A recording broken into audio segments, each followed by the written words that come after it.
हमने पिछली कक्षा में रूसो का सामाजिक समझौता सिद्धांत पढ़ा था और उसमें ये आपको बताया था किस प्रकार से रूसो अपने सामाजिक समझौते सिद्धांत में किस प्रकार से मानव स्वभाव को भोला, सदाशय आदि गुणों से युक्त मानता है और प्राकृतिक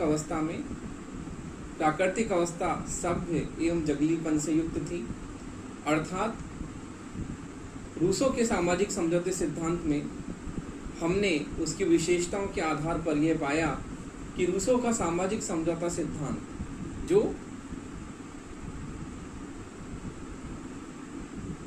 जन प्रभुत्व संपन्न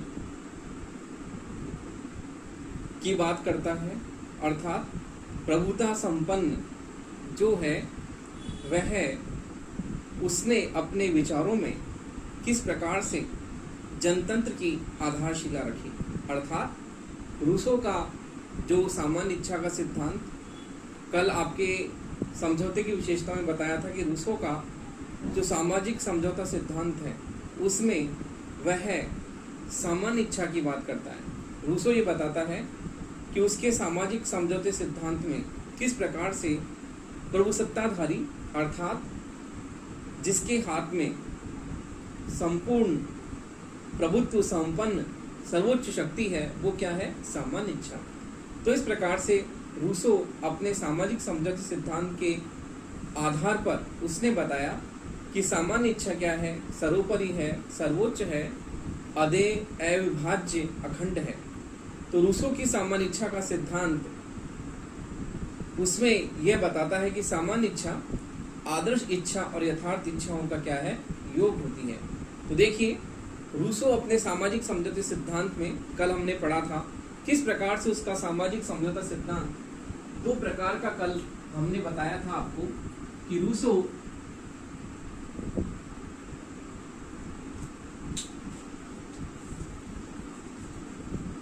के सामाजिक समझौते सिद्धांत की प्रमुख विशेषता यह है कि इसका सामाजिक समझौता सिद्धांत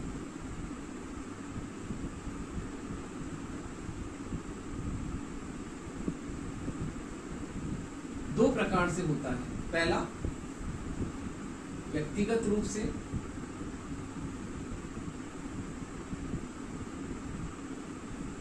और दूसरा सामूहिक रूप से। पहला समझौता और दूसरा जो है वह है सामूहिक रूप से। रूसो ये बताने का प्रयत्न करता है कि व्यक्ति जैसे समाज में जो प्राकृतिक अधिकार सुनिश्चित नहीं थे, प्राकृतिक अधिकारों की रक्षा के लिए और समाज में जो सुव्यवस्था स्थापित थी उसे और अधिक ढंग से करने के लिए लोगों ने क्या किया, समझौता किया। अर्थात राज्य में एक व्यवस्था को स्थायी रूप से चलाने के लिए और अधिकारों की सुरक्षा के लिए, स्वतंत्रता की रक्षा के लिए लोगों ने मिलकर एक समझौता किया जिसमें व्यक्तिगत रूप से अर्थात अ, ब, स, द, ये मैं आपको बता रहा हूँ व्यक्तियों के नाम अ, ब, स, द, अर्थात ये व्यक्ति जो है मिलकर ये क्या करते हैं, व्यक्तिगत रूप से अपनी सारी जो भी शक्तियां हैं अर्थात जो भी अधिकार है, स्वतंत्रता है, सब कुछ इसे सौंपते हैं। अर्थात व्यक्तिगत रूप से प्रत्येक व्यक्ति अपनी स्वतंत्रता का अधिकार, अपना जो भी उसका प्रमुख अधिकार है वो सब व्यक्तिगत रूप से लोग मिलकर अपना अधिकार छोड़ते हैं और वापस सामूहिक रूप से क्या करते हैं, इसे प्राप्त करते हैं। जिस प्रकार से रूसो का जो सामाजिक समझौता सिद्धांत है, व्यक्तिगत रूप से व्यक्ति अपने अधिकारों को त्यागता है कि हम हमारा स्वतंत्रता का अधिकार, हमारी जो भी सारी स्वतंत्रता है और कुछ जो भी हमारे अधिकार है वो सब हम व्यक्तिगत रूप से क्या करते हैं, त्यागते हैं। और जब वो समाज का सदस्य बन जाता है अर्थात जब वो समाज या राज्य का सदस्य बन जाता है व्यक्ति, समाज या राज्य का सदस्य बनने पर जो यहाँ पर त्याग करता है उसे वापस यहाँ पुनः समाज का सदस्य होने के नाते, समाज का सदस्य होने के नाते स्वतंत्रता आदि अधिकार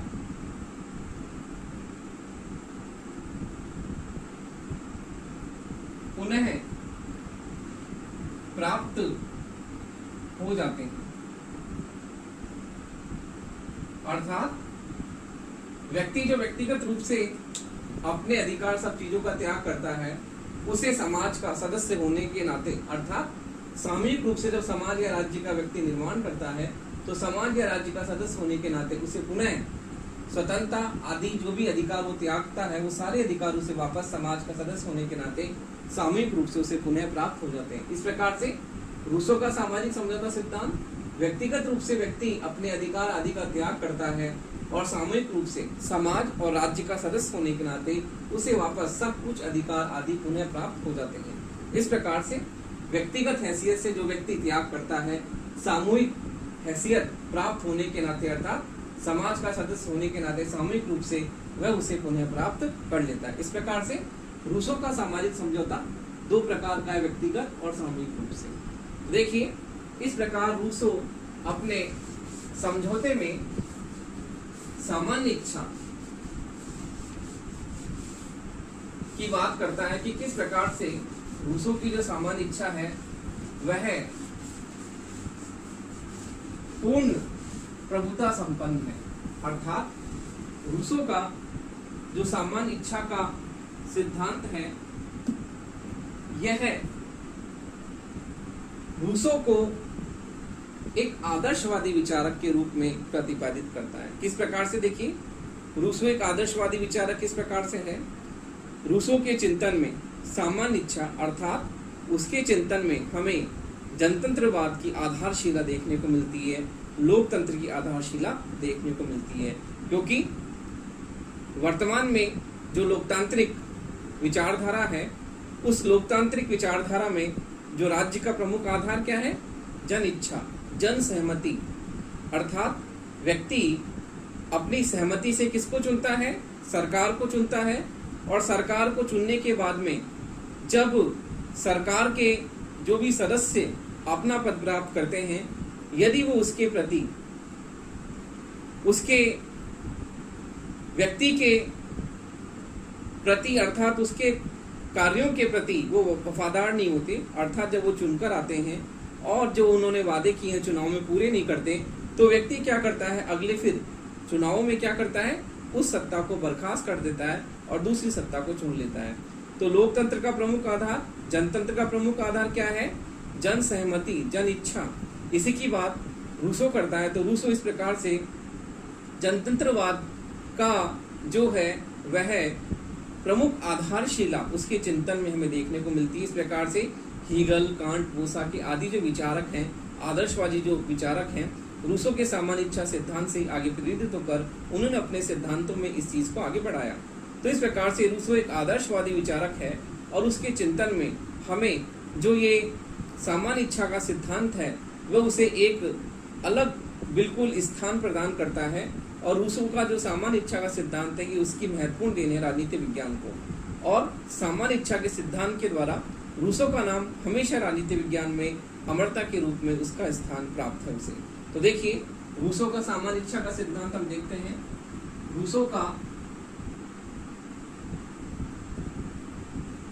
रूसो की सामान्य इच्छा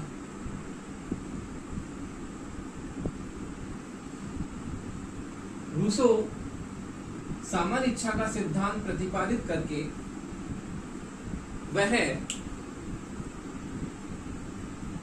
लोकतंत्रवाद की अर्थात जनतंत्रवाद की आधारशिला रखता है। और लोकतंत्र में जन इच्छा का महत्वपूर्ण योगदान है, क्योंकि जन सहमति से, लोक इच्छाओं से क्या होता है? सरकार का निर्माण होता है। इस प्रकार से रूसो की सामान्य इच्छा जनतंत्रवाद की आधारशिला है और रूसो की ये महत्वपूर्ण देन है राजनीति विज्ञान को उसका सामान्य इच्छा का सिद्धांत। रूसो कहता है कि सामान्य इच्छा सर्वोच्च होती है, निरंकुश होती है, अदेय होती है, अविभाज्य होती है, अखंड होती है, क्योंकि इसे अलग अलग भागों में विभक्त नहीं किया जाता। उसकी सामान्य इच्छा जो है उसे हम किसी को दे नहीं सकते, वो सर्वोच्च होती है और सर्वोच्चता के साथ रूसो की सामान्य इच्छा सर्वोच्च, निरंकुश और पूर्ण प्रभुता संपन्न, पूर्ण प्रभुता संपन्न होती है। तो देखिए रूसो की जो सामान्य इच्छा का सिद्धांत है उसमें रूसो सामान्य इच्छा को सर्वोच्च, निरंकुश और पूर्ण प्रभुता संपन्न मानता है। अर्थात रूसो की सामान्य इच्छा जो है वह सर्वोच्च है और पूर्ण प्रभुता संपन्न है, वो अखंड है, अदेय है, अविभाज्य है। तो देखिए हम रूसो की सामान्य इच्छा सिद्धांत के बारे में जब बात करते हैं तो उसकी सामान्य इच्छा का सिद्धांत दो इच्छाओं के योग से बना है, यथार्थ इच्छा और आदर्श इच्छा। तो देखिए रूसो का सामान्य इच्छा का सिद्धांत दो इच्छाओं से मिलकर बना है, यथार्थ इच्छा और आदर्श इच्छा। रूसो ये बताता है यथार्थ इच्छा मानव की स्वार्थपरक इच्छा होती है, जो मनुष्य में सदैव स्वार्थपरकता से व्यक्ति कार्य करता है, वो उससे प्रेरित होती है और मनुष्य एक विवेकशील प्राणी होता है और जब उसमें विवेक शून्य हो जाता है तो वो अपने बारे में ही सोचता है, दूसरे के बारे में नहीं सोचता। तो इस प्रकार से रूसो सामान्य इच्छा के बारे में बताता है कि सामान्य इच्छा दो भागों में बटी होती है, यथार्थ और आदर्श। यथार्थ इच्छा व्यक्ति की स्वार्थपरक इच्छा है जो उसकी संकीर्ण भावनाओं से क्या होती है, युक्त होती है, जबकि आदर्श इच्छा मनुष्य की स्वार्थपरक भावनाओं से ऊपर उठकर जब व्यक्ति दूसरे के हित के बारे में सोचता है, जब व्यक्ति मानव कल्याण के बारे में सोचता है, जन कल्याण के बारे में सोचता है, सामान्य हित के बारे में सोचता है, तब क्या होती है, वह आदर्श इच्छा से युक्त होती है। तो इस प्रकार रूसो यथार्थ इच्छा और आदर्श इच्छा दोनों के संयोग से मिलकर किसका जन्म होता है, सामान्य इच्छा का जन्म होता है। तो देखिए सामान्य इच्छा जो होती है वह सामान्य हित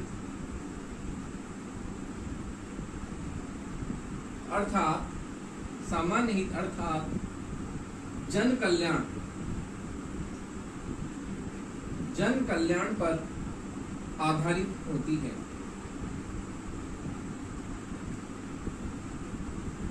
रूसो की सामान्य इच्छा सामान्य हित अर्थात जन कल्याण पर, लोक कल्याण पर यह आधारित होती है। तो देखिए रूसो की सामान्य इच्छा का जो सिद्धांत उसे राजनीति विज्ञान में अमरता प्रदान करता है और वो बताता है कि सामान्य इच्छा सर्वोच्च, निरंकुश, पूर्ण प्रभुता संपन्न और सामान्य हित अर्थात जन कल्याण पर आधारित होती है।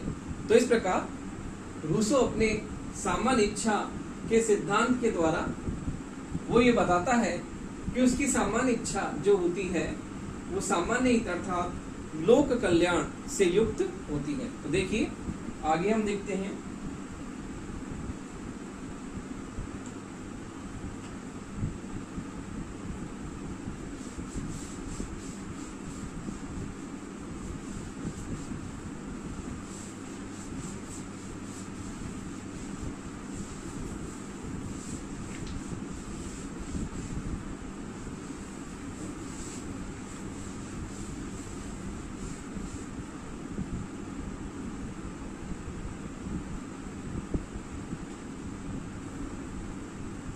तो देखिए सामान्य इच्छा को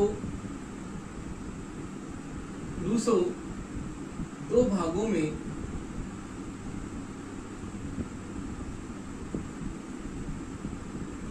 सामान्य इच्छा को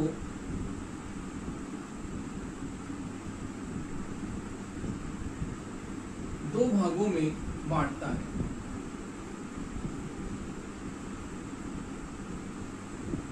पहली है यथार्थ इच्छा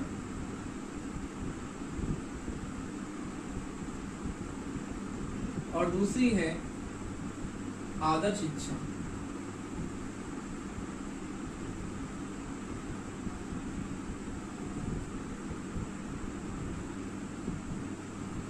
देखिए, यथार्थ इच्छा जो होती है वह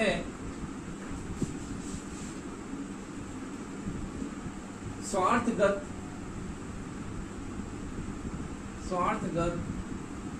संकीर्ण एवं परिवर्तनशील होती है।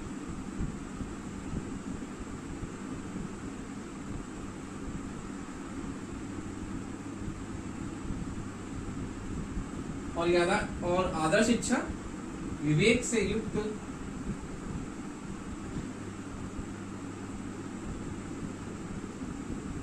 सामान्य हित,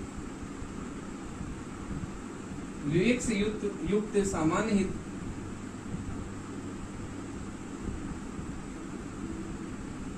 तथा लोक कल्याण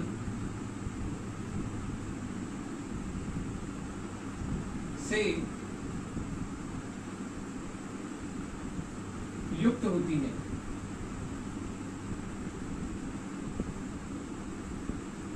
और ये संकीर्ण स्वार्थ भावनाओं से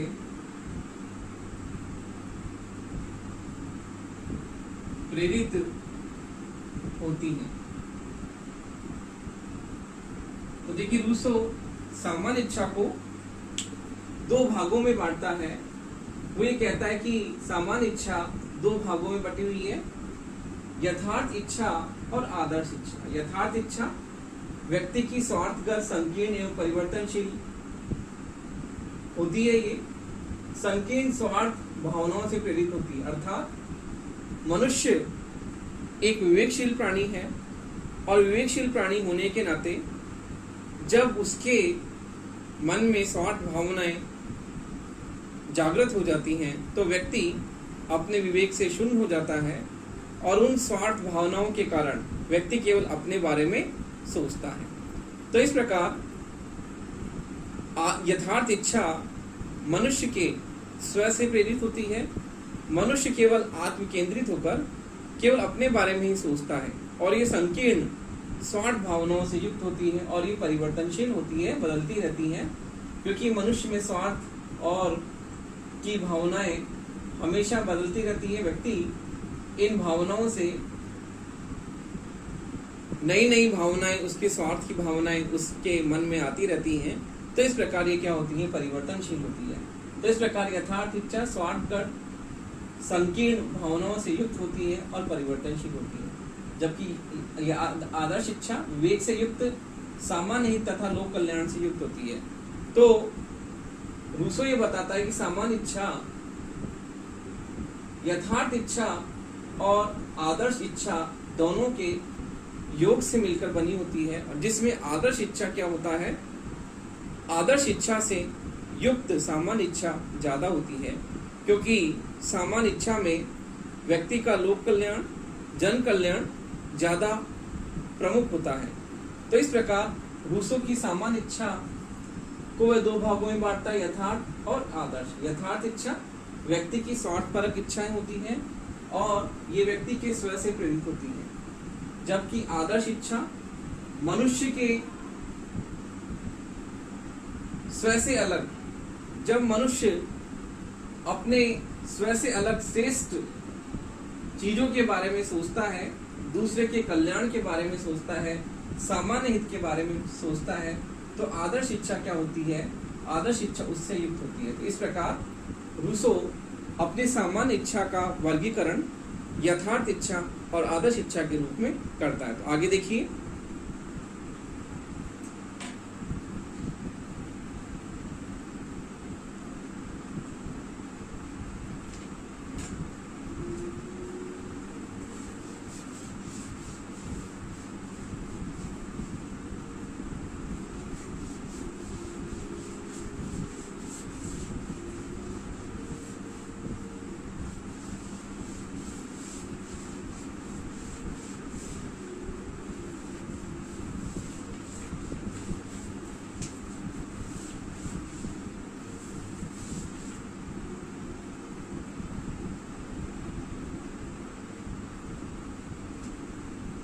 इस प्रकार रूसो की सामान्य इच्छा जो होती है वो दोनों के संयुक्त योग से मिलकर बनी होती है, लेकिन फिर भी रूसो ये कहता है कि सामान्य इच्छा जो होती है वो जन कल्याण, जैसे कि नाम से ही सिद्ध होता है कि रूसो की सामान्य इच्छा सामान्य हित अर्थात लोक कल्याण से ओतप्रोत होती है, लोक कल्याण से प्रेरित होती है। और रूसो की सामान्य इच्छा में व्यक्ति का कल्याण, जन कल्याण, सामान्य हित ये प्रमुख बात है। अर्थात रूसो की सामान्य इच्छा जन कल्याण और सामान्य हित पर आधारित होती है। इस प्रकार रूसो अपनी सामान्य इच्छा को आदर्श इच्छाओं से ज़्यादा उसे प्रभावी मानता है और ये कहता है कि सामान्य इच्छा व्यक्ति के कल्याण अर्थात सामान्य हित से युक्त इच्छा को ही वह सामान्य इच्छा बताता है। तो देखिए हम इसकी विशेषताओं के बारे में देखते हैं। हम रूसो की सामान्य इच्छा जो है किस प्रकार से यह है, इसमें क्या क्या विशेषताएं हैं। तो देखिए सामान्य इच्छा की विशेषताएं।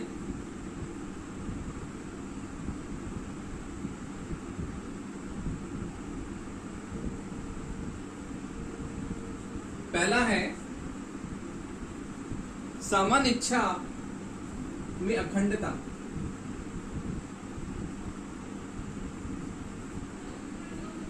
सामान्य इच्छा अखंड होती है अर्थात इसमें एकता पाई जाती है। इसे हम अलग अलग भागों में इसे नहीं बांट सकते, ये अखंड होती है, इसे अलग अलग टुकड़ों में विभाजित नहीं किया जाता, क्योंकि सामान्य इच्छा सर्वोच्च है और सर्वोच्च प्रभुता संपन्न में ये निवास करती है। तो सामान्य इच्छा जन कल्याण पर आधारित है, सामान्य हित पर आधारित है, इसलिए ये अखंड है, इसमें एकता का भाव पाया जाता है और ये विवेक युक्त होती है, विवेक युक्त व एकता पाई जाती है। अगला है अदेयता। अगली विशेषता है अदेयता। जैसे कि नाम से ही मालूम चलता है कि इसे किसी को नहीं दिया जा सकता। सामान्य इच्छा अदेय होती है और इसे किसी को भी हम नहीं दे सकते, इसलिए इसमें अदेयता का गुण पाया जाता है और ये किसी भी व्यक्ति को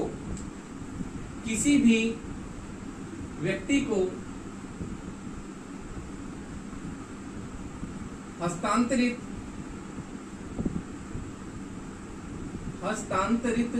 नहीं की जा सकती। अदेय का मतलब इसे किसी भी व्यक्ति को ट्रांसफर नहीं किया जा सकता।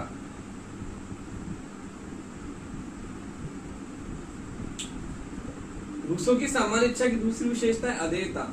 इसे किसी को भी नहीं दिया जा सकता, किसी भी व्यक्ति को इसे हस्तांतरित नहीं किया जा सकता। अविच्छेद्यता अगली विशेषता है अविच्छेद्यता अर्थात सामान्य इच्छा जो होती है इसे प्रभुसत्ता से अलग नहीं किया जा सकता। प्रभुसत्ता से इसे अलग नहीं किया जा सकता।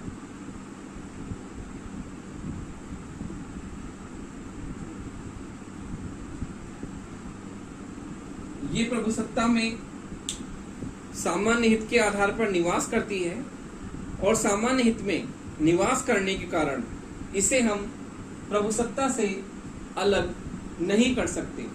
इसका आशय यह है कि ये सामान्य इच्छा में निहित है और सामान्य इच्छा जो है सामान्य इच्छा इसका प्राण है, अर्थात प्रभुसत्ता से इसे अलग नहीं किया जा सकता।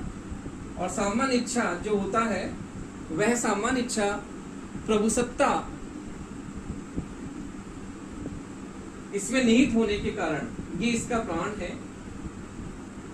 इस प्रकार से प्रभु सत्ता से हम सामान्य इच्छा को अलग नहीं कर सकते, क्योंकि सामान्य इच्छा प्रभुता संपन्न होती है, और प्रभुता संपन्न होने के कारण जिस प्रकार से शरीर में प्राणवायु जरूरी होती है, उसी प्रकार से ये प्रभुता संपन्न व्यक्ति के पास में इसे होना बहुत ही आवश्यक है। उसे हम इससे अलग नहीं कर सकते। अगली विशेषता है सर्वोच्च एवं निरंकुश।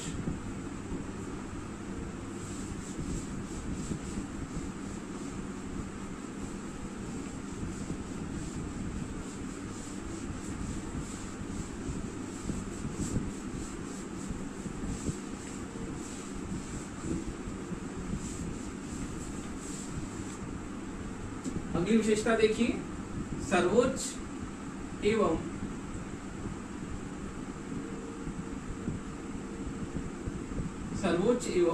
निरंकुश। देखिए, सामान्य इच्छा सर्वोच्च होती है, और सर्वोच्च होने के कारण वो प्रभुता से संपन्न होती है। अर्थात सामान्य इच्छा समाज की सर्वोच्च शक्ति है, जिसके कानूनों का पालन करना बहुत ही आवश्यक है, और उसमें बाध्यकारी शक्ति निहित होती है। अर्थात कानूनों का पालन न करने पर वह दंड भी दे सकती है। तो वो सर्वोच्च है, सामान्य इच्छा सर्वोच्च है, और सर्वोच्च होने के साथ साथ निरंकुश है। अर्थात वह असीमित व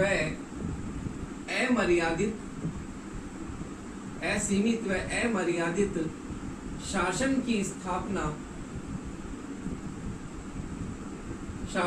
स्थापना करती है।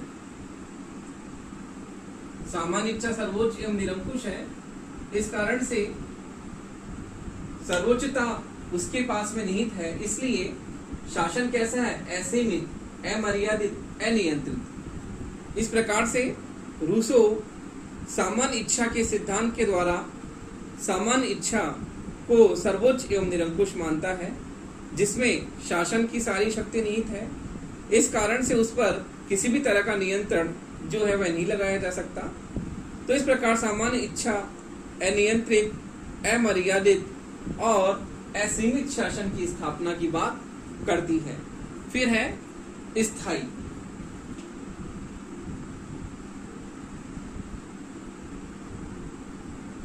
इसमें स्थायित्व पाया जाता है।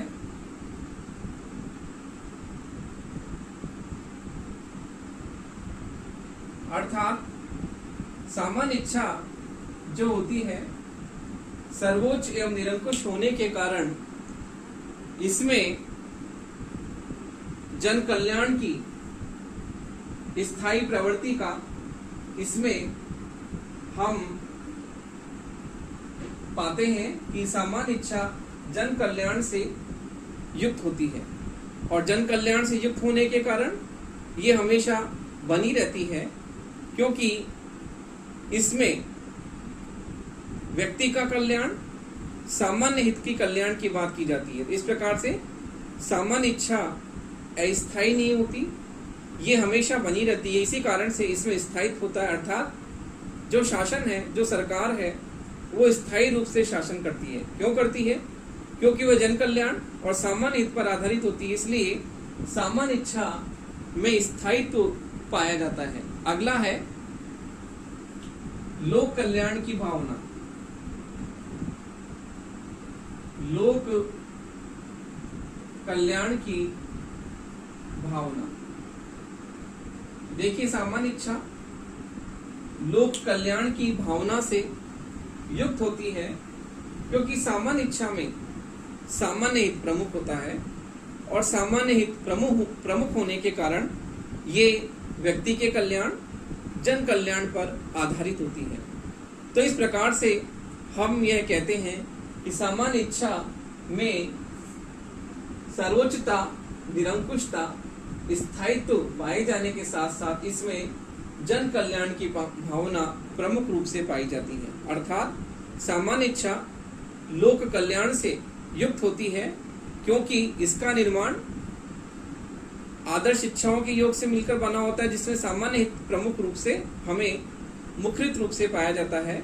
अर्थात सामान्य इच्छा जो है उसमें जन कल्याण, लोक कल्याण की बात की जाती है।